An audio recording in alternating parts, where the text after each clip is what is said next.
diverses perquè cadascú té la seva, però no totes estan al mateix nivell. Llavors, per nosaltres és molt important poder analitzar la LGTB-fòbia no com una qüestió d'ignorància, no com una qüestió de que la gent no en sap prou, sinó com una qüestió de hi ha una sexualitat hegemònica i unes altres que són subalternes. I si no entenem això, no podrem explicar bé per què es donen aquestes violències. Llavors, nosaltres quan fem les intervencions i parlem de LGTB-fòbia, parlem de quin és el model hegemònic de sexualitat i de com les altres són subalternes o estan subalternitzades, que no vol dir que necessàriament hagi de ser així, però sí que vivim en un sistema jeràrquic de privilegi i opressió també en relació a la sexualitat. Aquestes violències no es donen per casualitat, no es donen perquè és menys habitual, no. Es donen perquè hi ha unes sexualitats que són hegemòniques. I entendre això és clau per després poder intervenir.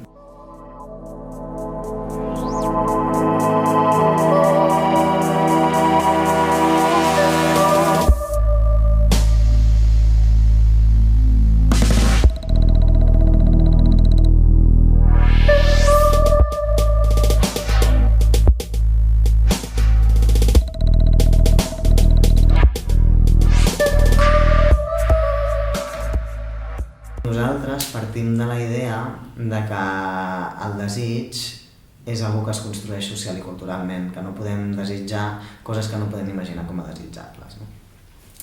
Això no vol dir que tinguem una mirada neoliberal del desig que digui jo em llevo un dia i decideixo que em genera desig això i m'hi genera, no.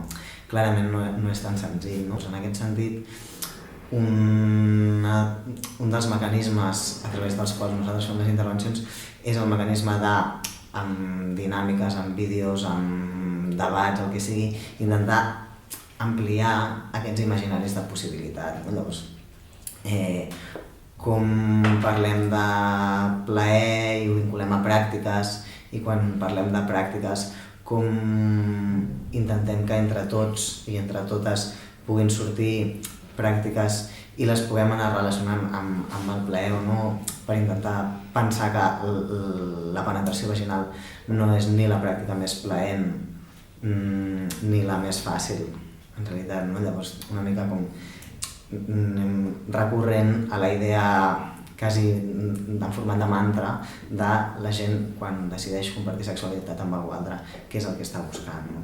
Està buscant plaer. Bueno, quines maneres de tenir plaer? Plaer compartit, no? Com parlem de l'ètica del plaer compartit per totes les persones que estan participant, etc.